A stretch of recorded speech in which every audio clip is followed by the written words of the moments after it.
హల్లెలూయా, స్తోత్రం స్తోత్రం, హల్లెలూయా, ఆమేన్ ఆమేన్. మహాపరిశుద్ధుడైన తండ్రి, లోకరక్షకుడా యేసుక్రీస్తు ప్రభువా, మీకే స్తుతి స్తోత్రాలు వందనములు చెల్లించి ప్రార్థిస్తున్నాం. నాయన మీ దాసుని నన్ను బలపరిచి కొద్ది నిమిషాలు తండ్రి, మరి మీ బిడ్డలమైన మాకు ఎటువంటి ఆత్మీయమైన జీవాహారం సిద్ధపరిచావో అది విరివిగా వడ్డించమని ప్రార్థిస్తున్నాను. పరిశుద్ధాత్మదేవ, నీవే మాట్లాడి మీరు మహిమ పొందుకుంటారని యేసుక్రీస్తు నామములో ప్రార్థించి వేడుకొనుచున్నాము తండ్రి, ఆమేన్. హల్లెలూయా హల్లెలూయా. శ్రద్ధగా విందాం. కీర్తన గ్రంథము 46వ కీర్తన 1వ వచనం. దేవుడు మనకు ఆశ్రయమును దుర్గమునై ఉన్నాడు, ఆపత్కాలములో ఆయన నమ్ముకొనదగిన సహాయకుడు. దేవునికి స్తోత్రం, హల్లెలూయా. జాగ్రత్తగా వినండి అందరూ కూడా. ఇటువైపు చూడండి, నా వైపు చూడండి. ఒక్క మొక్క కూడా మీరు మిస్ అవ్వకూడదు. శ్రద్ధగా విని శ్రద్ధగా ఆలకించి ఆశీర్వాదాలు పొందుకోండి. ఒక రోడ్డు మీద ఒక బిస్కెట్, ఒక 2000 రూపాయల నోటు, ఒక డైమండ్, ఈ 3 ఒక రోడ్డు మీద పడిపోయి ఉన్నాయంట. అక్కడ ఏమేమని ఒకసారి చెప్పండి నాకు మీరు అందరూ కూడా. ఏమేమని? ఒక బిస్కెట్, 2000 రూపాయల నోటు, ఒక డైమండ్, 3 పడిపోయి ఉన్నాయి. ఎవరు చూడలేదు పాపం. ఆ దారి గుండా ఒక కుక్క వెళుతుంది. ఆ కుక్క ఆ పడిపోయిన 3 వస్తువుల దగ్గరికి వచ్చింది. వచ్చి చూసి స్మెల్ చూసి ఆ డైమండ్ ఉన్న దగ్గరికి వెళ్ళి స్మెల్ చూసింది, కానీ దాన్ని నచ్చలేదు, వదిలేసింది. 2000 రూపాయల నోటు దగ్గరికి వెళ్ళి స్మెల్ చూసింది, దాన్ని నచ్చలేదు, వదిలేసింది. బిస్కెట్ దగ్గరికి వెళ్ళేటప్పుడు దానికి స్మెల్ నచ్చింది, లటక్న బిస్కెట్ తినేసి వెళ్ళిపోయింది. ఆ 2 అక్కడే ఉన్నాయి. కొంతసేపటికి ఒక భిక్షాటన చేసేవాడు, ఒక అడుక్కునే వ్యక్తి వచ్చాడు. అక్కడికి వచ్చి చూసి, ఆహా 2000 రూపాయల నోటు భలే ఉందే అని ఆ 2000 రూపాయల నోటు తీసుకుని జేబులు పెట్టేసుకుని, ఇదేంటి ఇలాగుంది, ఇదేదో గాజు పెంకులాగా గాజు రాయిలాగా ఉంది, ఇది మనకెందుకు అని అక్కడ వాడేసిపోయాడు. కొంతసేపటికి ఒక బిజినెస్ మ్యాన్ వచ్చాడు.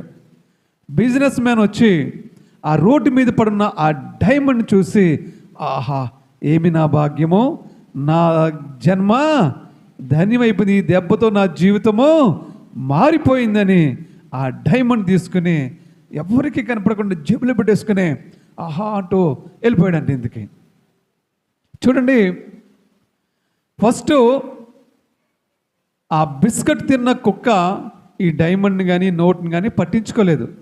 ఎందుకంటే ఒకవేళ డైమండ్ పట్టి తింటే అది చచ్చిపోతే తప్ప దానికి ఉపయోగం లేదు.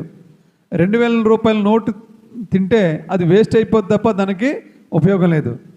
దానికి ఉపయోగమైంది ఏంటంటే బిస్కెట్ తినేసిపోయింది అది. తర్వాత ఈ అడుక్కునే వ్యక్తి వచ్చాడు, చూసి ఈ డైమండ్ చూసాడు, కానీ డైమండ్ అనుకోలేదు, వాడికి తెలియదు. అది అక్కడ వాడేసి 2000 రూపాయల నోటు, ఓహో సాల్రా బాబు అనుకున్నాడు. ఆ కడుపు నిండా కనీసం 2 రోజులైనా నేను భోజనం చేస్తాను, ఈ 2000 రూపాయలు నాకు చాలు అనుకున్నాడు. అది పట్టుకెళ్ళిపోయి, నిజానికి డైమండ్ ఆ అడుక్కునే వ్యక్తి పట్టుకెళ్తే అది వాడి దగ్గర వేస్ట్గా పడును తప్ప దాన్ని ఎక్కడ సేల్స్లో పెట్టాలో, దాన్ని ఎక్కడ అమ్మాలో, ఎక్కడ దాయాలో, ఎవరికి ఇవ్వాలో, ఎలా దాన్ని ఉపయోగించుకోవాలో కూడా వాడికి తెలీదు. ఈ బిజినెస్ మ్యాన్ వచ్చాడు, వాడికి తెలుసు ఈ డైమండ్ని ఎలా ఉపయోగించుకోవాలో, ఈ డైమండ్ని ఎలా సేల్స్ చేయాలో వాడికి తెలుసు. కాబట్టే వాడు దాన్ని తీసుకున్నాడు, చక్కగా దాన్ని అమ్ముకున్నాడు, ఎన్నో కోట్లు వచ్చింది, వాడు హ్యాపీగా జీవితాన్ని గడిపేసుకున్నాడు. ఈరోజు మన దేవుడు ఎలాంటి వాడంటే డైమండ్ లాంటి వాడు. చప్పట్లు కొడదాం, దేవుని మహిమపడదాం. హల్లెలూయా. యేసుక్రీస్తు ప్రభు డైమండ్ లాంటి వాడు. ఎందుకు ఈ మాట నేను చెప్తూ ఉన్నానంటే, ఆ డైమండ్ విలువ తెలిసిన వాళ్ళకి మాత్రమే తెలుస్తుంది. తెలియని వాళ్ళు ఆ డైమండ్ని నడి రోడ్లో వదిలేసిపోతారు. అలాగే యేసుక్రీస్తు ప్రభు యొక్క విలువ నమ్ముకున్న మనకు మాత్రమే తెలుసు. తెలియని వాళ్ళకి ఎలా ఉంటుందంటే యేసు ప్రభు అంటే ఎటకారం. తెలియని వాళ్ళకి ఎలాగుంటుందంటే యేసు ప్రభు అంటే నిమ్న జాతుల దేవుడు. తెలియని వాళ్ళకి యేసు ప్రభు అంటే మన దేశం యొక్క దేవుడు కాదు. తెలియని వాళ్ళకి యేసు ప్రభు అంటే మన దేవుడు కాదు. తెలియని వాళ్ళకి యేసు ప్రభు అంటే లోకువా. తెలియని వాళ్ళకి యేసు ప్రభు అంటే బలహీనత. తెలియని వాళ్ళకి యేసు ప్రభు అంటే అవహేళన. తెలిసిన వాళ్ళకి ఏంటమ్మది? ఆ డైమండ్ విలువ తెలిసిన వాళ్ళే దాన్ని ఉపయోగించుకోగలుగుతారు. నిజంగా ఆ డైమండ్ కానీ ఆ అడుక్కున్న వాడు తీసుకుని వెళ్తే వాడు దాన్ని పెంట మీద ఎక్కడో పాడేద్దరు తప్ప దానికి విలువ తెలిసేదే కాదు. అలాగే యేసు ప్రభు యొక్క విలువ తెలుసుకున్న వాళ్ళు, ఆ యేసు ప్రభువుని ఎవరైతే అనుభవించగలుగుతారో వాళ్ళు మాత్రమే దేవుని దీవెనలేంటో, దేవుని ఆశీర్వాదం ఏమిటో, దేవుని ఘనత ఏంటో, దేవుని గొప్పతనం ఏమిటో తెలుస్తుంది. దేవుని ఆశ్రయించిన వాళ్ళకే దేవుడి గొప్పతనం తెలుస్తుంది. దేవుని ఆశ్రయించిన వాళ్ళకే దేవుని విలువేంటో తెలుస్తుంది. అందుకే దేవుడు ఇక్కడ చెప్తున్నాడు, దేవుడు మనకు ఆశ్రయమును దుర్గమునై ఉన్నాడు, ఆపత్కాలములో ఆయన నమ్ముకొనదగిన సహాయకుడు. చూసారా, దేవుడట మనకి ఆశ్రయము. ఆశ్రయం అంటే ఏమిటి? ఆశ్రయం అంటే ఏమిటో తెలుసా? ఆశ్రయం అనగా శరణు. శరణు శరణు మహాప్రభు అంటారు కొంతమంది. శరణు వేడుతున్నాను, నిన్ను శరణు వేడుతున్నాను యేసు ప్రభు. మహాప్రభు అంటే యేసు ప్రభు. శరణు వేడుట అమ్మా, శరణు వేడుట. అంతేకాకుండా ఆశ్రయం అంటే నీవే మాకు దిక్కు, నీవు తప్ప మాకెవరూ లేరు, నీవే మాకు దిక్కు. ఎన్ని దిక్కులు ఉన్నాయి మనకి అమ్మా? ఎన్ని దిక్కులు ఉన్నాయి? 4 ఉన్నాయి. ఇంకా చెప్పుకోవాలంటే 8 కూడా ఉన్నాయి. అష్టదిగ్గజాలు అంటారు కదా. అవును, 4 దిక్కులు, తూర్పు, పరమడ, దక్షిణ, ఉత్తరం. అవి కాకుండా ఇంకో 4 ఉన్నాయి. ఈశాన్యం, ఆగ్నేయం, నైరుతి, వాయువు. ఇవన్నీ కలిపితే ఎన్ని? 8 దిక్కులు. 8 దిక్కుల్లోంచి ఇన్ని దిక్కుల్లో ఉన్నా అన్ని దిక్కుల్లోంచి మనకి దిక్కెవరండి? యేసుక్రీస్తు ప్రభువే మనకు దిక్కు. ఆశ్రయం అంటే దిక్కు, ఆశ్రయం అంటే శరణు. ప్రభువా నీవే నాకు శరణు, నీవే నాకు దిక్కు, నీవే నాకు వండ, నీవే నాకు కొండ, నీవే నాకు బండ, నీవే నా సమస్తము, నీవే నా ఆధారము, నీవే నా ఆశ్రయము. సమస్తమును ఎవరైతే ఆయనే ఆశ్రయమని నమ్ముతారో, ఆయన విలువ తెలుసుకుంటారో వాళ్ళు ధన్యులు. విలువ తెలియని వాళ్ళకి, యేసు ప్రభు అంటే విలువ తెలియని వాళ్ళకి వాళ్ళు ఆ డైమండ్ ఇచ్చిన వ్యర్థమే. డైమండ్ అంటే యేసు ప్రభు కాబట్టి ఆ డైమండ్ని వాళ్ళు ఉపయోగించుకోలేరు, దాని విలువ వాళ్ళకి తెలియదు. ఇప్పుడు మనము కూడా ఎలాంటి వాళ్ళమంటే మనం కూడా డైమండ్స్. ఎందుకంటే మన దేవుడు డైమండ్, మనం కూడా అమ్మా. అవునవును మనం ఆ డైమండ్ను మనం ఎలా ఉపయోగించుకోవాలో మనకు తెలుసు. ఆ డైమండ్ మనం ఎలాగా సొంతం చేసుకోవాలో మనకు తెలుసు. ఆ డైమండ్ మనకు ఎలా ఉపయోగించుకోవాలో మనకు తెలుసు. కాబట్టి ఒకవేళ మనము ఏ విధమైనటువంటి ఆ డైమండ్ను కలిగి ఉన్న తర్వాత, అంటే నిన్ను ఎవరైనా తక్కువగా చూసినా, నేను హేళనగా చూసినా, నేను ఇబ్బందికరంగా చూసినా, డైమండ్ నువ్వు కలిగి ఉన్నప్పుడు నువ్వు ఎలాగుంటావు? అప్పుడు ఎలా ఉంటావు? ఆ తక్కువగా చూస్తున్న వాళ్ళే నిన్ను మళ్ళీ ఏం చేస్తారు? ఎక్కువగా చూస్తారు. తక్కువగా చూస్తున్న వాళ్ళే నిన్ను గౌరవిస్తారు. తక్కువగా చూస్తున్న వాళ్ళే నీ శరణ వేడతారు. మనం దేవుణ్ణి ఆశ్రయంగా మనం కలిగి ఉన్నప్పుడు, దేవుడిని మనం ఆశ్రయంగా కలిగి ఉన్నప్పుడు మన శత్రువులు మన ఆశ్రయం కోసం నీవే దిక్కని మన దగ్గరకు వస్తారు. మనం యేసయ్యను నీవే దిక్కని అన్నప్పుడు మన శత్రువులు మన దగ్గరికి నీవే దిక్కు అనే వచ్చే పరిస్థితులు దేవుడు మనకి కలిగిస్తాడు. కాబట్టి ఈరోజు నువ్వు నిజముగా ఆశ్రయముగా యేసు ప్రభుని కలిగి ఉన్నావా లేదా? ఎవరు నీ ఆశ్రయం? ఇప్పుడు యేసు ప్రభు నీకు ఆశ్రయంగా ఉన్నారా? మనుషులు నీకు ఆశ్రయంగా ఉన్నారా? యేసు ప్రభు నీకు ఆశ్రయంగా ఉన్నారా? నీ బలము నీకు ఆశ్రయంగా ఉన్నారా? యేసు ప్రభు నీకు ఆశ్రయంగా ఉన్నారా? నీ ధనము నీకు ఆశ్రయంగా ఉన్నారా? యేసు ప్రభు నీకు ఆశ్రయంగా ఉన్నారా, లేకపోతే అధికారము నీకు ఆశ్రయంగా ఉన్నారా?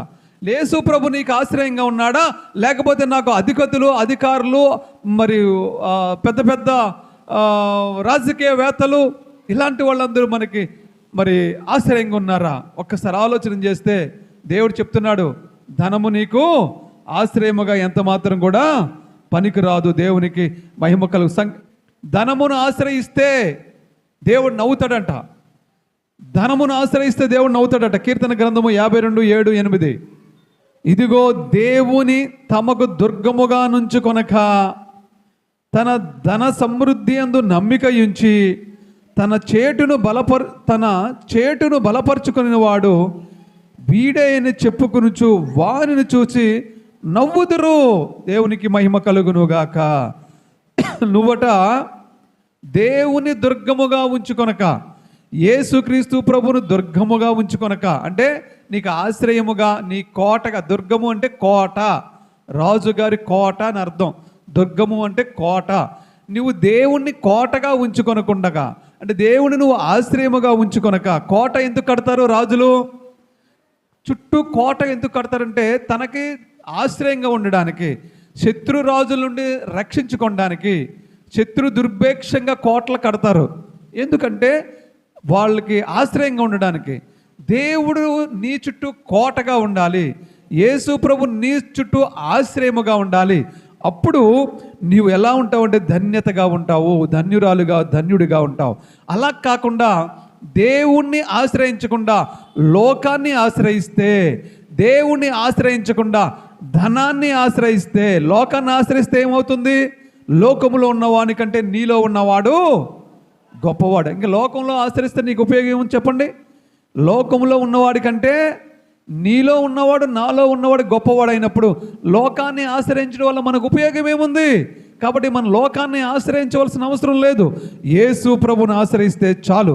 అలాగే నువ్వు ధనాన్ని ఆశ్రయిస్తున్నావా దేవుని కాకుండా? ఒకవేళ యేసు ప్రభుని ఆశ్రయం కాకుండా నువ్వు ధనాన్ని కానీ ఆశ్రయిస్తున్నావేమో, ధనమే నన్ను రక్షిస్తుంది అనుకుంటున్నావేమో, ధనమే నన్ను కాపాడుతుంది అనుకుంటున్నావేమో, ధనమే నన్ను గొప్పవానిగా చేస్తుంది అనుకుంటున్నావేమో.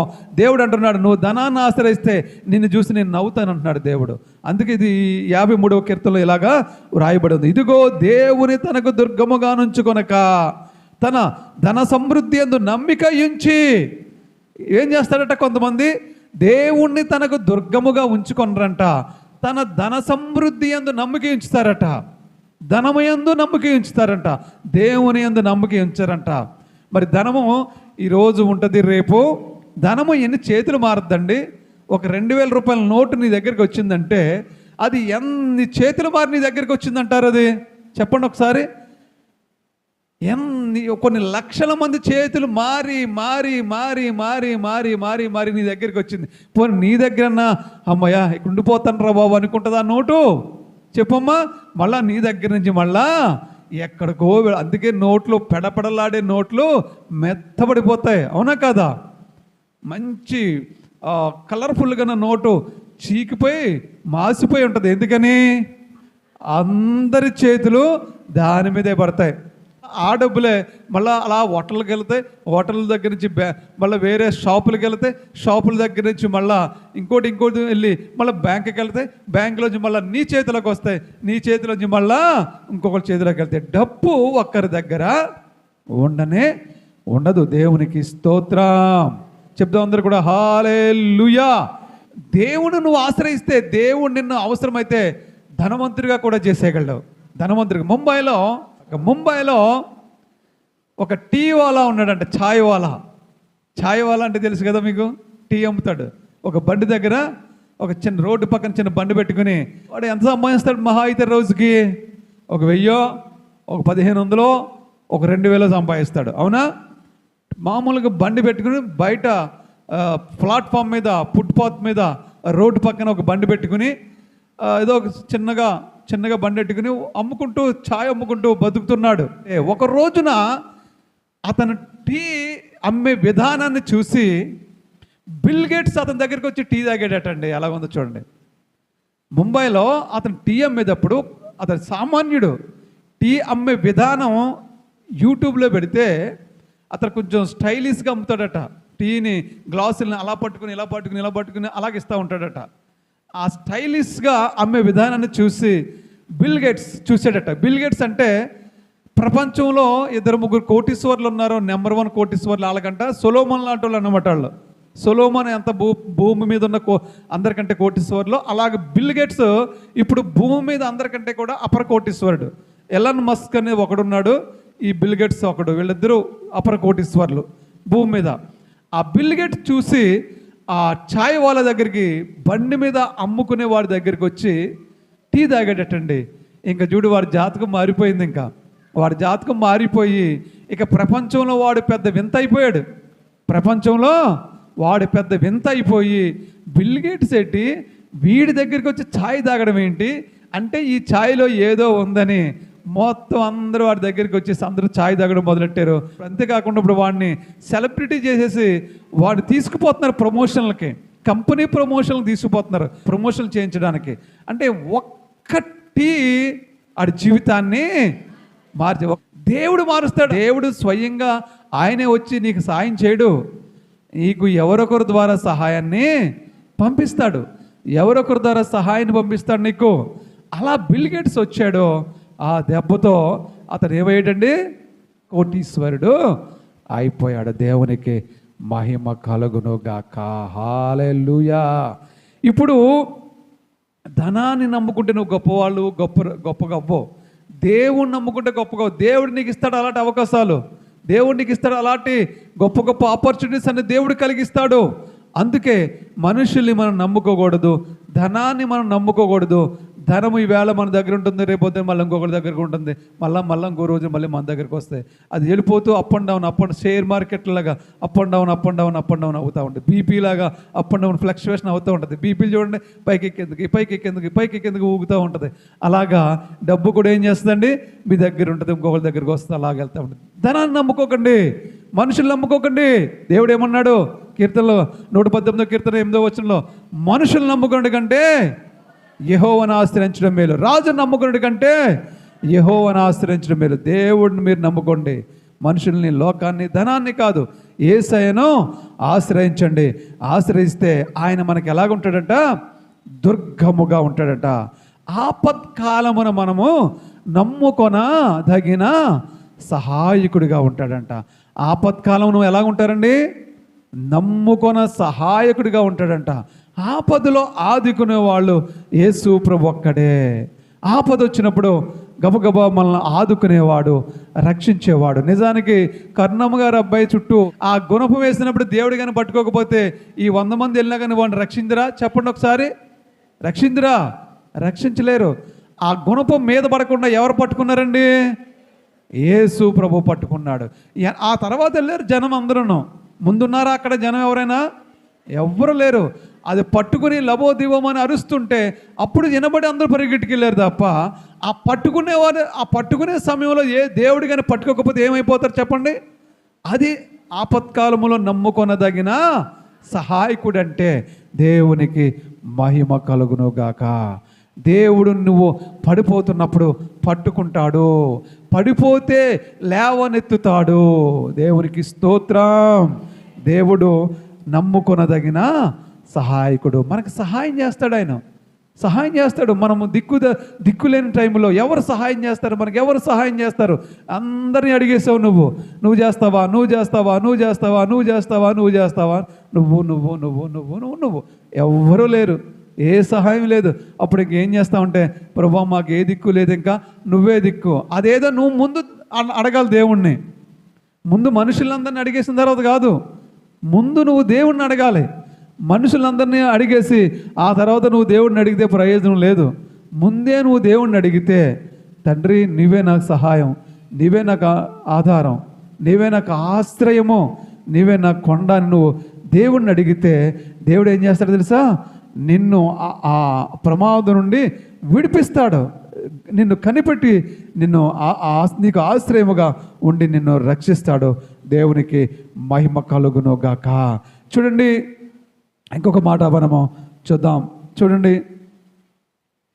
56వ కీర్తన 3వ వచనం చూడు. అక్కడే 56:3, నాకు భయము సంభవించు దినమున నిన్ను ఆశ్రయించుచున్నాను, దేవుని బట్టి నేను ఆయన వాక్యమును కీర్తించదను. దేవుని యందు నమ్మిక ఉంచి ఉన్నాను, నేను భయపడను. శరీరధారులు నన్నేమి చేయగలరు? చూడండి ఎంత మంచి మాట చూడండి. శరీరధారులు నన్నేం చేయగలరు? ఎవ్వరు ఏమి చేయలేరు. నువ్వు దేవుణ్ణి ఆశ్రయించినప్పుడు, దేవుణ్ణి నువ్వు ఆధారంగా చేసుకున్నప్పుడు, దేవుని యందు నువ్వు నమ్మిక ఉంచినప్పుడు, చూడ ఇక్కడ ఏమని రాయబడి చూడండి, దేవుని యందు నమ్మిక ఉంచి ఉన్నాను, నేను భయపడను. పైన ఏమని రాయబడింది? నాకు భయము సంభవించిన దినమున నిన్ను ఆశ్రయించుచున్నాను. రెండు మాటలు చెప్తున్నాడు ఇక్కడ. భయము సంభవిస్తే నిన్ను ఆశ్రయిస్తాను, కానీ నిన్ను నేను నమ్ముకును నేను ఉన్నాను కాబట్టి నాకు భయం లేదు. చూసారా, అది మన విశ్వాసం అంటే. ఒకవేళ మనం ముందు భయపడకూడదు. మనం ఒకవేళ భయం కలిగినా ఆ భయములో నుండి మనల్ని దేవుడు ఏం చేస్తాడండి? తప్పించగల సమర్థుడని నమ్మాలి. అదే ఇక్కడ చెప్తున్నాడు. ఏమని? నేను నాకు భయం కలిగినప్పుడు నిన్ను ఆశ్రయిస్తానంటున్నాడు. నేను దేవుని యందు నమ్మకం ఉంచాను కాబట్టి అసలు నాకు భయమే వేయదు అంటున్నాడు. దేవునికి మహిమ కలుగును గాక. హల్లెలూయా. ఈ రోజున మీరు దేనికి భయపడుతున్నారో, ఎవరు భయపడుతున్నారో వారందరికీ చెప్పే మాట ఏంటంటే, నువ్వు దేవుని యందు నమ్మిక ఉంచు, నీకు భయం లేకుండా చేస్తాడు దేవుడు. దేనికోసం భయపడుతున్నావో? నువ్వు అనారోగ్యం కోసం భయపడుతున్నావా? లేకపోతే అప్పుల కోసం భయపడుతున్నావా? లేకపోతే ప్రాణభయం? చాలామందికి ప్రాణభయం ఉంటుంది. అమ్మో ప్రాణం పోద్దేమని భయపడుతూ ఉంటారు. దానికోసం భయపడుతున్నావా? మన ప్రాణాలు ఎవరి చేతిలో ఉన్నాయండి? దేవుని చేతిలో ఉన్నాయి. హల్లెలూయా, హల్లెలూయా. నువ్వు భయపడవలసిన అవసరం లేదు. మనం ఎవరు కూడా భయపడవలసిన అవసరం లేదు. ఆయన మనకి ఆపత్కాలమందు ఆదుకున్న సహాయకుడిగా ఉన్నాడు. నువ్వు దేనికోసం భయపడుతున్నావో ఈవేళ దేవుడు మాట్లాడుతూ ఉన్నాడు. నువ్వు భయపడవలసిన అవసరము లేనే లేదు. నువ్వు ఎవరిని ఆశ్రయించాలి? ఎవరిని ఆశ్రయించాలి? నువ్వు దేవుణ్ణి ఆశ్రయించినంతసేపు నీకు భయమే లేదు. నువ్వు దేవుడి నుండి ప్రక్కకు తొలిగేవంటే అంతా భయమే నీకు. అవునా? ఎప్పుడు కూడా మనం ఎవరి వైపు చూడాలి? చెప్పాలి అందరూ. మనం ఎవరి వైపు చూడాలి? దేవుని వైపు చూసినంతసేపు, యేసుక్రీస్తు ప్రభువుని మనం ఆశ్రయముగా ఉన్నంతసేపు, యేసు ప్రభు మనకు దుర్గముగా ఉన్నంతసేపు ఆయన మనము నమ్ముకొనదగిన సహాయకుడు. మనకి భయమేమీ లేదు. ఆయన యందు నమ్మకం ఉంచినంతసేపు మనకు వచ్చిన భయమేమీ కూడా లేనే లేదు. ఆయన మనకు ఆశ్రయపురముగా ఉన్నాడు. ఆశ్రయపురం అంటే ఏంటో తెలుసా? ఆశ్రయపురాలు ఉండి పూర్వకాలంలో ఆశ్రయపురాలు అనే ఉండి. ఆశ్రయపురాలు అంటే ఏంటంటే పాత నిబంధన గ్రంథములు ఉండేవి ఆశ్రయపురాలు. అవి ఏంటంటే ఒక 6 ఆశ్రయపురాలు దేవుడు కట్టించాడు. ఎందుకు ఆశ్రయపురం అంటే? ఎందుకంటే పొరపాటున ఎవరినైనా కానీ పొరపాటున అనుకోకుండా ఎవరినైనా చంపేస్తే అతన్ని ఎవరైతే చంపబడ్డాడో వాళ్ళ తాలూకు మనుషులు వెళ్ళి అతన్ని మీద పడి అతన్ని చంపేటప్పుడు అతను పారిపోయి ఆ ఆశ్రయపురంలోకి వెళ్తే వీళ్ళు అక్కడ దాకా తవ్వురికి వెళ్ళి ఆశ్రయపురం గేటు అతను దాటేసాడంటే మళ్ళా వాళ్ళు అక్కడ ఆగిపోవాల్సిందే. గేట్ లోపలికి వెళ్ళడానికి వీళ్ళకి రైట్స్ లేవు. దేవుడు అంతు కట్టించాడు. ఎందుకంటే పొరపాటును ఎవరైనా తప్పు అనుకోకుండా కానీ ఎవరినైనా కానీ గబుక్కుని చేయరాని పని చేస్తే అతను చనిపోతే ఇతడు కావాలని చంపలేదు కాబట్టి, ఇతడు పగ ఉండి చంపలేదు కాబట్టి, ఇతడు దోకుంటం కోసం ఆ ఆశ్రయపురంలోకి వెళ్ళిపోతే ఈ వాళ్ళందరూ పగబట్టికి తిరిగిన వాళ్ళందరూ కూడా ఆ ఆశ్రయపురం చుట్టూరు తిరుగుతారు, కానీ లోపలికి వెళ్ళడానికి వీళ్ళకి హక్కు లేదు. దేవుడు అందుకు అవి పెట్టాడు. ఒకసారి అవి మనం చూద్దాం. సంఖ్యాకాండము 35వ అధ్యాయము 9వ వచనము. సంఖ్యాకాండము 35:9. హల్లెలూయా. దేవుడు పెట్టిన నియమం ఇది. ఇప్పుడు కూడా మన వాళ్ళు ఎవరైనా ఒక తప్పు చేసినా ఎవరినైనా అరెస్ట్ చేస్తే వీళ్ళు ఏం చేస్తారు? ఫస్ట్ రిమాండ్లో ఉంచుతారు. తోడతనే తీసుకెళ్ళి శిక్ష వేసేయరు. అంటే ఒక 14 రోజులు, ఒక వారం రోజులు రిమాండ్ తీసుకుంటారు. రిమాండ్ అంటే ఏంటంటే ఒక గదిలో పెట్టి పోలీసుల సమక్షంలో అతన్ని విచారిస్తారు. బాబు నువ్వేం చేసావు, ఎందుకు ఇలా జరిగింది, పరిస్థితి ఏంటి అని చెప్పి అందులో అతన్ని రిమాండ్ ఖైదీగా ఉంచుతారు తప్ప, ముద్దాయిగా చూస్తారు తప్ప దోషిగా నిర్ధారించరు. ఇతను నిజంగా దొంగతనం చేశాడా లేదా, నిజంగా ఈ తప్పు చేశాడా లేదా అని తెలుసుకోవడం కోసం కొద్ది రోజులు రిమాండ్లో ఉంచుతారు. అతనికి ఆ రిమాండ్లో ఉంచడం కారణంగా బయట శత్రువుల నుండి అతనికి బెడద తప్పుతుంది, శత్రువుల నుండి బాధ తప్పుతుంది. ఈలోపుగా అతడు చేసింది తప్ప రైటా అని దానికి సంబంధించిన అధికారులు కూడా తెలుసుకుంటారు. దేవునికి స్తోత్రం, హల్లెలూయా. ఇది ఎప్పుడో దేవుడు నిర్ణయించాడు. పాత నిబంధన కాలం టైంలోనే దేవుడు ఖైదీలను కాపాడుకోవడానికి, మరి ఆ టైంలో ఎలాగుండేదంటే ఈ వ్యక్తి ఎవరినైనా పొరపాటున అనుకోకుండా ఏదో తగలరాని చోట తగిలి ఆ వ్యక్తి చచ్చిపోతే ఇతన్ని ఆ వ్యక్తి తాలూకు మనుషులు వచ్చి ఇతను చంపేస్తాకి తవ్వురికి వస్తుంటే ఇతన్ని కాపాడేవారు ఎవరు లేరప్పుడు. కాబట్టి ఎవరూ కాపాడలేరు కాబట్టి, ఇతనికి వెనకాల ఎవరూ లేరు కాబట్టి, ఇతనికి మనుషులు ఎవరు లేరు, నాన్న వాళ్ళు ఎవరు లేరు కాబట్టి ఇతనికి దేవుడే దిక్కు. కాబట్టి ఆ దేవుడు దిక్కు ఎలా చూపించాడంటే ఆశ్రయపురాలుగా చూపించాడు. కాబట్టి అలాంటి వాళ్ళు ఏం చేశారంటే, దేవా నీవే నాకు దిక్కని వీళ్ళు వెనకాల తౌరుకు వస్తున్నారు, ఇతను పారిపోతున్నాడు, తౌరుకు వస్తున్నారు పారిపోతున్నాడు, తౌరుకు వస్తున్నారు పారిపోతున్నాడు, గబగబ ఇంకెంతో దూరం లేదు ఆశ్రయపురం, ఇంకెంతో దూరం లేదు ఆశ్రయపురం, దొరికితే చంపేస్తారు, వాళ్ళు దొరికితే చంపేస్తారు. ఇంకొంచెం పరిగెట్టి లడక్కిన ఆ యొక్క ఆశ్రయపురం గేట్లోంచి దూకి లోపల పడిపోయాడు. వీళ్ళు పరుగుని వెళ్ళి ఆ గేటుకి ఆనుకుని ఆగిపోయారు. అంతే, వీళ్ళు మళ్ళీ అడుగు పెడతాకి వీల్లేదు. వీళ్ళు అంత పవర్ ఇచ్చాడు దేవుడు ఆశ్రయపురాలకి. ఎందుకంటే అతడు కావాలని తప్పు చేయలేదు. ఆ తర్వాత దేవుడు ఏం చేశాడు తెలుసా? పెద్దలందరూ కూడా నిర్ణయించి అతడు నిజంగా తప్పు చేశాడా, కావాలని చేశాడా, పగబట్టి చేశాడా, లేకపోతే పొరపాటున తప్పు చేశాడా, మీరు నిర్ణయించండి, మీరు తీర్పు చెప్పండి పెద్దలందరూ కలిసి. అప్పుడు ఆ వ్యక్తి నిజంగా చంపాడు, నిజంగా కావాలనే చంపాడు అని చెప్తే అతను తీసుకెళ్ళి అతనికి శిక్ష వేయండి, మరణ శిక్ష వేయండి. లేదు అతను పొరపాటున చంపాడు కదా, అతను వదిలేయండి, ఆ ఆశ్రయపురంలో వదిలేయండి. ఎంతకాలం మరి ఆశ్రయపురంలో ఉండాలి? అతను బయటికి ఎప్పుడు రావాలంటే ప్రధాన యాజకుడు, అంటే అప్పుడు పెద్ద పాస్టర్ గారు ఎవరైతే ఉన్నారో ఆ పాస్టర్ గారు బ్రతుకున్నంత కాలం ఈ ఆశ్రయపురంలో ఈ వ్యక్తి ఆశ్రయపురంలోనే జీవించాలి. ఈ పెద్ద పాస్టర్ గారు ఎంతకాలం జీవించుంటే అంతకాలం ఇతను ముసలుడు అయ్యేంత వరకు అతను ఒక 100 సంవత్సరాలు బతికినా ఆ 100 సంవత్సరాలు కూడా ఆ దొంగ ఆ ఆశ్రయపురంలోనే జీవించాలి.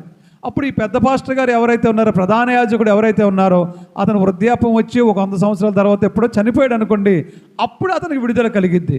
అప్పుడు అతను బయటకు వచ్చి హ్యాపీగా తన ఇంటికి వెళ్ళిపోవచ్చు, తన యొక్క దేశం వెళ్ళిపోవచ్చు, తన ఊరు వెళ్ళిపోవచ్చు, తన ప్రజలతో జీవించవచ్చు. అంతవరకు అతడు ఆశ్రయపురంలోనే జీవించాలి. అది దేవుడు పెట్టిన ఆశ్రయము. ఈ రోజున నువ్వు నేను ఏ పొరపాట్లన్నా చేస్తే మనకి ఆశ్రయపురంగా ఎవరున్నారు? యేసు ప్రభు ఉన్నాడు మనకు ఆశ్రయపురంగా. నువ్వు తెలిసి కానీ తెలియక కానీ పొరపాటు చేస్తే, నువ్వు అనుకోకుండా ఏదో విధంగా నువ్వు ఏదైనా దేవునికి వ్యతిరేకమైన పని చేస్తే, ఇప్పుడైనా నువ్వు పశ్చాత్తాపపడి ప్రభువా నన్ను క్షమించు అని చెప్పి దేవుడి దగ్గర వేడుకుని, ప్రభువా నీవే నాకు ఆశ్రయము, నీవే నా ఆశ్రయపురము అని నువ్వు యేసులోనికి వచ్చినప్పుడు, యేసులోని నువ్వు దాగున్నప్పుడు, యేసు నీడలో నువ్వు జీవించినప్పుడు దేవుడు ఏం చేస్తాడో తెలుసా? నీ ప్రతి పాపాన్ని క్షమిస్తాడు. నీ ప్రతి అపరాధాన్ని క్షమించి ఆశ్రయపురంగా ఆయన మనకి ఉంటాడు. దేవునికి మహిమ కలుగును గాక. చూడండి, దేవుడు నమ్మదగినవాడు, దేవుడు యథార్థవంతుడు. చూడండి 92వ కీర్తన 14 వచ్చిన చూడమ్మా, 92వ కీర్తన 14 వచ్చిన చూడు. నాకు ఆశ్రయదుర్గమైన యెహోవా యథార్థవంతుడనియు ఆయన యందు ఏ చెడుతనము లేదనియు ముసలితనం ముందు ఇంకను చిగురు పెట్టుదురు. దేవునికి మహిమ కలుగును గాక. హల్లెలూయా. అది దేవుని యొక్క ఆయుష్ అంటే. దేవుడట మనల్ని నిజంగా మనం దేవుని మీద ఆశ్రయం పొందుకుని ఉంటే, దేవుని మీద ఆధారపడి ఉంటే, దేవుడే మనకు ఆశ్రయంగా చేసుకుంటే మనమంట ముసలితనంలో కూడా చిగురు పెడతామంట. అర్థమవుతుందా? అంటే మనం ముసలోళ్ళు వచ్చేంత వరకు బ్రతుకుతాం, అంతేకాకుండా ముసలితనంలో మనం ఎలా ఉంటామంట, చిగురు పెడతాం. అంటే ముసలోళ్ళు కూడా ఎలాగుంటారంటే, చిగురు అంటే ఎలాగుంటుంది, లేతగా వస్తుంది కదా. చిగురు అంటే కొత్త బలం, కొత్త శక్తి, నూతనమైనటువంటి శక్తి. ముసలి వాళ్ళని కూడా దేవుడు ఏం చేస్తాడట, చిగురు పెట్టేలా చేస్తాడట. హల్లెలూయా, హల్లెలూయా. చూసారండి, ఎందుకు అలా చేస్తాడట? యథార్థవంతుడనియు ఇది ఇందుకు ఆయన యందు ఏ చెడుతనము లేదని ప్రసిద్ధి చేయడానికి. అంటే దేవుడు గొప్పవాడని, ఆయనలో ఏ చెడుతనము లేదని ప్రసిద్ధి చేయడానికి, అంటే స్ప్రెడ్ చేయడానికి, ప్రజలందరికీ తెలియపరచడానికట. ఆయన మీద ఆధారపడి ఆయన ఆశ్రయించిన బిడ్డలనంట ముసలోళ్ళ అయ్యేంతవరకు ఉంచి ఆ తర్వాత చిగురు పెట్టేలా చేస్తాడట, చిగురిస్తారంట. మనం నిజంగా దేవుడి మీద ఆధారపడితే మనం ఎంతకాలమైనా దేవుడు బ్రతికిస్తాడని ఈ వాక్యం ద్వారా సెలవిచ్చే. ముసలోళ్ళు వచ్చే వరకు బ్రతికిస్తాడట. ఆ తర్వాత ముసలితనంలో కూడా మనకు చిగురు పెట్టేలాగా చేస్తాడట. దేవునికి స్తోత్రం, హల్లెలూయా. నువ్వు మధ్యలో మళ్ళా అలాగ ఒక అడుగు, ఇలాగ ఒక అడుగు, వెనక్కి ఒక అడుగు, ముందుకు ఒక అడుగు వేసావు నీకున్న ఒరిజినాలిటీ పోద్ది. దేవుడు కూడా ఏం చేస్తాడు, వీళ్ళని ఎందుకురా బాబు నేను సిగ్గురింపజేస్తాం అనుకుంటాడు. అర్థమవుతుందా మీకు? నువ్వు నమ్మకంగా యేసు ప్రభువునే ఆధారం చేసుకుని జీవించాలి. నమ్మకంగా యేసు తప్ప నాకెవరు లేరు. ఉన్నారమ్మా మీకు ఎవరైనా?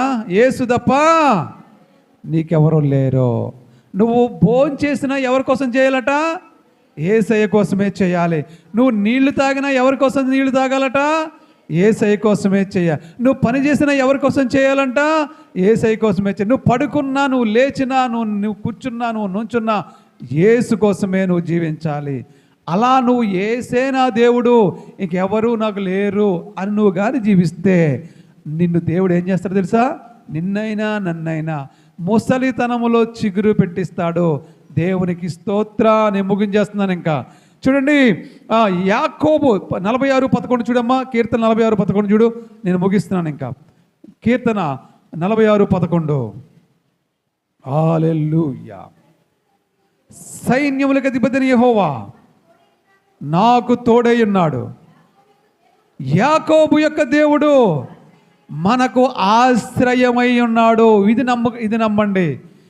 యాకోబు దేవుడు మనకు ఆశ్రయమై ఉన్నాడంట. యాకోబు నమ్ముకున్న దేవుడే మనకు ఆశ్రయమై ఉన్నాడంట. యాకోబుకు దేవుడు ఎంత తోడుగా ఉన్నాడు తెలుసా మీకు?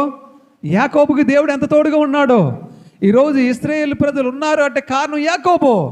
యాకోబు ద్వారా దేవుడు ఇశ్రాయేలు ప్రజలను ఇచ్చాడు. ఆ యాకోబు నమ్ముకున్న దేవుడే ఈరోజు మనం కూడా నమ్ముకున్నాం. యాకోబును దీవించిన దేవుడే నిన్ను నన్ను కూడా దీవించబోతూ ఉన్నాడు. ఆమేన్, హల్లెలూయా.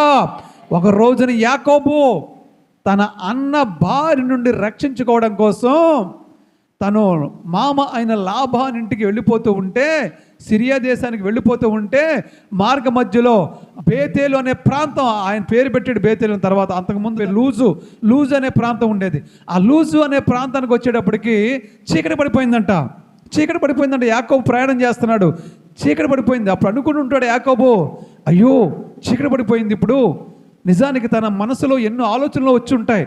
నిజానికి బైబిల్లో రాయకపోయినా కానీ మనం ఊహించుకుంటే చీకటి పడిపోయినప్పుడు మరి అడవిలో ప్రయాణం చేస్తున్నాడు కదా, చుట్టూ క్రూర మృగాలు వచ్చి పడిపోయి దాడి చేస్తాయేమో. ఒకవేళ అడవిలో నేను ఒంటరిగా ఉన్నాను, దెయ్యాలో భూతాలో వచ్చి మీద పడతాయేమో. ఒకవేళ నేను అడవిలో ఒంటరిగా ఉన్నాను, నా అన్నేమో గండ్రగొడ్లు పట్టుకు తిరుగుతున్నాడు నన్ను చంపేద్దామని. ఒకవేళ నా అన్న నా వెనకాలే వస్తున్నాడేమో, ఈ చీకట్లో చంపేస్తే నాకు దిక్కెవరు? ఇన్ని ఆలోచనలు యాకోబులో వచ్చి ఉండాలి. ఎందుకంటే అరణ్యంలో ఒంటరిగా ఉన్నాడు, ఒంటరిగా ప్రయాణం చేస్తూ చీకటి పడిపోయింది. కానీ అతను ఏం చేశాడు తెలుసా? ఇన్ని ఆలోచనల మధ్య అక్కడ ఒక రాయి ఉంది, ఆ రాయి తీసుకుని తల కింద తలగలగడ వేసుకుని పడుకుని నిద్రపోతున్నాడు. బహుశా తను అనుకుని ఉంటాడు, నాకు దిక్కు దేవుడే, నా తండ్రి నమ్ముకున్నా నా దేవుడే అని అనుకుని ఉంటాడు అతను. ఇస్సాకు దేవుడు ఎవరండి చెప్పండి? ఎవరు ఇస్సాకు దేవుడు? అబ్రహాము దేవుడవు, ఇస్సాకు దేవుడవు, యాకోబు దేవుడవు నాకు చాలిన యేసయ్యా. మంచి పని. ఓకే, దేవునికి మహిమ కలుగును గాక. అబ్రహాము దేవుడే ఇస్సాకు దేవుడు, ఇస్సాకు దేవుడే యాకోబు దేవుడు, యాకోబు దేవుడే నీ దేవుడు, నా దేవుడు, మన దేవుడు. ఆ రోజు అనుకుని ఉంటాడు ఒకవేళ యాకోబు, బైబిల్లో అలా రాయబడలేదు. ఏమనుకుంటాడంటే ఈ రాత్రి క్రూరముగాలను మింగేస్తాకొచ్చిన, ఈ రాత్రి దుష్టులు దురాత్మలు నా దగ్గరకు వచ్చిన, ఈ రాత్రి దొంగలు నా దగ్గరకు వచ్చిన, ఒకవేళ ఈ రాత్రి నా అన్నే నన్ను చంపేయడానికి తరుగుతున్నాడు కదా, నా వెనకాలే వచ్చి రాత్రి చంపేసిన నాకు దిక్కెవరంటే, నాకు ఆశ్రయం ఎవరంటే నా దేవుడే నాకు ఆశ్రయమని పడుకుని ఉంటాడు. ఆ రాత్రి ఏమొచ్చింది అతనికి? ఏమొచ్చిందండి? పడుకొని నిద్రపోగానే ఒక కల వచ్చింది, ఒక దర్శనం కలుగుతుంది. ఏమనంటే ఒక పెద్ద నిచ్చెన భూమికి ఆకాశానికి వేయబడి ఉంది, ఆకాశానికి భూమికి ఒక నిచ్చెన వేయబడి ఉంది. ఆ కింద నుండి దూతలు పైకి ఎక్కుతున్నారు, పైనుంచి దూతలు కిందకి దిగుతూ ఉన్నారు. పైన తండ్రి దేవుడు అంటున్నాడు, యాకోబు యాకోబు అని మాట్లాడుతూ ఉన్నాడు. నీకు నేను తోడుగా ఉంటాను, నీకు నేను తోడుగా ఉంటాను, నిన్ను తీసుకువెళ్ళి మళ్ళా గొప్ప జనంగా నిన్ను తీసుకొస్తాను అని దేవుడు అక్కడ ఏమేమి మాట్లాడాలో అవన్నీ యాకోబుతో మాట్లాడుతున్నాడు. చూడండి, ఆ రోజు దేవుణ్ణి తెలుసుకున్న యాకోబు పొద్దున్న లేచి లేవగానే, అమ్మో ఇది చాలా భయంకరమైన స్థలము, ఇది పరలోకపు గవిని, ఇది దేవుని యొక్క పరలోకానికి ఎక్కిపోవడానికి ఇది ఒక గుమ్మం, మార్గం, ఇది ఒక డోర్, ఒక ద్వారబంధం. గవిని అంటే ద్వారబంధం. పరలోకానికి వెళ్ళడానికి ఇది ఒక గవిని మార్గం, ఇది ఒక ద్వారబంధం అని తెలుసుకుని పడుకున్న రాయిని, ఏదైతే తలగడ కింద వేసుకున్నాడో ఆ రాయిని తీసి స్తంభముగా నిలిపి, పడుకోబెట్టి రాయిని ఏం చేశాడు? ఇప్పుడు అదే రాయిని స్తంభంగా నిలిపి నూనె పోసి అభిషేకించి, అక్కడ నేను క్షేమంగా తిరిగి మళ్ళా వస్తే ఇది మందిరం అవుతుందని చెప్పి, దేవుడికి నేను అన్ని 10వ వంతు నేను ఇస్తాను, మళ్ళీ నన్ను క్షేమంగా తీసుకొస్తే అని చెప్పి అక్కడ దేవుడికి ప్రార్థన చేసి వెళ్ళాడు. వెళ్ళిన తర్వాత అతను చక్కగా తన మామ దగ్గరికి వెళ్ళి 2 భార్యలు పెళ్లి చేసుకున్నాడు. చక్కగా ఒక 7 సంవత్సరాలు ఒక భార్య కోసం కొలువు చేశాడు, మరొక 7 సంవత్సరాలు ఇంకొక భార్య కోసం కొలువు చేశాడు. మరి వీళ్ళిద్దరిని పెళ్లి చేసుకున్న తర్వాత మరి అతనికి సంపాదన కావాలి కదా, అందుకు మరొక 6 సంవత్సరాలు తన మామ దగ్గర కొలువు చేసి సంపాదించుకున్నాడు. మరి భార్యలు 2 భార్యలు ఉన్న సంపాదన ఉండాలి కదా, వారికి పిల్లలు పుట్టారు, పోషించారు, సంపాదన ఉండాలి కదా. ఇంకొక 6 సంవత్సరాలు కష్టపడ్డాడు. మొత్తంగా 20 సంవత్సరాలు కష్టపడి ఆస్తి తీసుకున్నాడు, సంపద తీసుకున్నాడు, 2 భార్యలు తీసుకున్నాడు, కుమారుల్ని తీసుకున్నాడు. చక్కగా వీళ్ళందరిని తీసుకుని తిరిగి హ్యాపీగా ఆస్తితో అంతస్తుతో మరి తిరిగి మళ్ళా బయలుదేరి తన స్వగృహానికి వచ్చాడు. దేవునికి మహిమ కలుగునుగాక. ఒక రోజైతే రాత్రి ఒంటరిగా మిగిలిపోయాడు. అర్థమవుతుందా? చూడండి, పారిపోయేటప్పుడు ఒంటరిగా మిగిలిపోయాడు. ఎక్కడ? ఆ బేతేలు ప్రాంతం కూడా పారిపోతూ బయలుదేరినాడు కూడా ఒంటరిగా పడుకుంటే ఆ రోజు రాత్రి దేవుడు అతనికి చూపించి నీకు నేను తోడుగా ఉంటాడు. మళ్ళీ 20 సంవత్సరాల తర్వాత ఇప్పుడు బోలంత ఆస్తి ఉంది, బోలంత ప్రజలు ఉన్నారు, ధనం ఉంది, కోటీశ్వరుడు అయ్యాడు. వీళ్ళందరూ తీసుకుని వచ్చి ఆ రాత్రి ఎబ్బేకు రేవు దగ్గర కూడా ఒంటరిగా ఉన్నాడు. వీళ్ళందరినీ ముందు పంపించేసేసి ప్రాణ భయము చేత తన అన్న కానీ వచ్చి 20 సంవత్సరాల తర్వాత కూడా నా మీద పగ చల్లారలేదేమో, నన్ను చంపేస్తాడేమో అనే భయము చేత 20 సంవత్సరాల తర్వాత కూడా ప్రాణ భయము చేత ఒంటరిగా మిగిలిపోయి దేవుడికి రాత్రంతా కూడా ప్రార్థించాడు, రాత్రంతా పెనుగులాడాడు ఆ యాకోబు. అప్పుడు దేవుడు ఏం చేశాడండి? అతన్ని ఆశీర్వదించాడు. తన్న వదలలేదు, తన తొలగూడి వసిలైపోయింది, అయినా వదలలేదు. అలా ఉన్న కారణం చేత దేవుడు అతన్ని ఆశీర్వదించాడు. ఆ దెబ్బతో ఇంక తిరిగి లేకుండా అయిపోయాడు యాకోబు. దేవునికి మహిమ కలుగును గాక. ఎవరైతే తన అన్న శత్రువు అయిపోయాడో ఆ అన్నే వచ్చి తన కౌగిలించుకుని ముద్దు పెట్టుకుని ఏడ్చేశాడు. తమ్ముడు, నేను ఎన్నాళ్ళైందిరా చూసి, ఇంతకాలం ఏమైపోయావురా అని. చంపడానికి 400 మందిని వేసుకొచ్చేస్తాడేమని భయపడిపోయిన వ్యక్తి ఆ 400 మంది అన్నగారు అందరు కలిసి తనకి లొంగిపోయారు, ప్రేమించారు, వచ్చి ఒకళ్ళు ముద్దు పెట్టుకుని ఏడ్చుకున్నారు ఇద్దరు. తమ్ముడు రా తమ్ముడు నా దగ్గర ఉంది కానీ అన్నాడు. చంపడానికి గండ్రగొడ్లు పట్టుకుని తిరిగిన అన్నప్పుడు ఏమంటున్నాడు? తమ్ముడు రా నా దగ్గర, మన ఇద్దరం కలిసి జీవిద్దాం అంటే, లేదన్నా నేను వెనకాల ఉంటానులే, నువ్వు ముందుకెళ్ళి అన్నాడు. దేవునికి వెనకాల వస్తానులే అన్నాడు. దేవునికి స్తోత్రం, హల్లెలూయా. యాకోబుకి దేవుడు ఆశ్రయముగా ఉన్నాడు. ఈరోజు ఆ యాకోబు దేవుడే మనకి కూడా ఆశ్రయముగా ఉన్నాడు. నమ్మిన వాళ్ళు గట్టిగా చప్పట్లు కొడతామండి. నిజంగా మనకి యాకోబు దేవుడు ఆశ్రయంగా ఉన్నాడా లేదా? ఉంటే మరొకసారి గట్టిగా చప్పట్లు కొడదాము. హల్లెలూయా, హల్లెలూయా. యాకోబు దేవుడు, యాకోబు నమ్ముకున్న దేవుడు నీకు నాకు ఆశ్రయంగా ఉంటే మనం ఎలా ఉంటామో తెలుసా? ఇదిగో 52వ కీర్తన 8వ వచనం ముగించేస్తున్నాను నేను. 52వ కీర్తన 8వ వచనం. నేనైతే దేవుని మందిరములో పచ్చని ఒలీవ చెట్టు వలె ఉన్నాను, నిత్యము దేవుని కృపయందు నమ్మిక ఉంచి ఉన్నాను. దేవుడు చాలా మా దేవునికి స్తోత్రం. నువ్వు నేను దేవుణ్ణి ఆశ్రయం కలిగి ఉంటేనంట మనం ఎలా ఉంటామో తెలుసా? పచ్చని ఒలీవ చెట్టు వలె ఉంటామంట. పచ్చని ఒలీవ చెట్టు వలె ఉంటామంట. ఎక్కడ?